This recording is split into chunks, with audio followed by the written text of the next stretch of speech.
मी निर्णय घेताना माझ्या मतदारसंघात घेतलाय. पण माझा प्रदेशाने माझा माझा निर्णय जो आहे ती माझ्या मतदारसंघात घेतलाय. सगळ्या कार्यकर्त्याशी चर्चा करून मी निर्णय घेतलाय. त्याच्या उपर मला एवढंच सांगायचंय की धाराशिव लोकसभा मतदारसंघातल्या सामान्य शिवसैनिकाची नाराजी सुद्धा मला मान्य आहे. मला मान्य आहे. कारण जी प्रेम करतात त्यालाच नाराज व्हायचा अधिकार असते.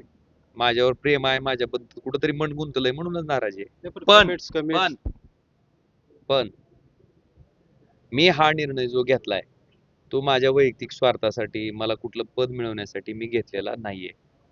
हा निर्णय मी धाराशिव लोकसभा मतदारसंघातल्या सर्वसामान्य माणसासाठी, शेतकऱ्याची जे ट्रान्सफॉर्मर माझं केवळ विरोधक आहे म्हणून निधीची अडवणूक केली जात होती, त्याच्या माध्यमातून मला त्यांचं ट्रान्सफॉर्मर देता येत नव्हते. अनेक सबस्टेशन ओव्हरलोड आहेत, नवीन सबस्टेशन करणं गरजेचं आहे, त्याच्यासाठी निधीची आवश्यकता होती. आपण बघितलं असेल आठवडे बाजाराच्या निधीला, उद्यानाच्या निधीला 22ला त्या ठिकाणी स्थगिती दिली. हायकोर्टात गेल्याच्या नंतर सुद्धा मान्य हायकोर्टाच्या आदेशानं ती स्थगिती उठली नाही.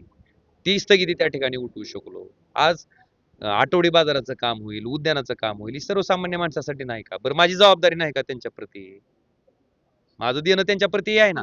तर तर तर हा रोष, ही नाराजी, माझ्या कामातनं त्याला उत्तर देणं ही माझी जबाबदारी आहे आणि मी देत राहीन. आणि कसं आहे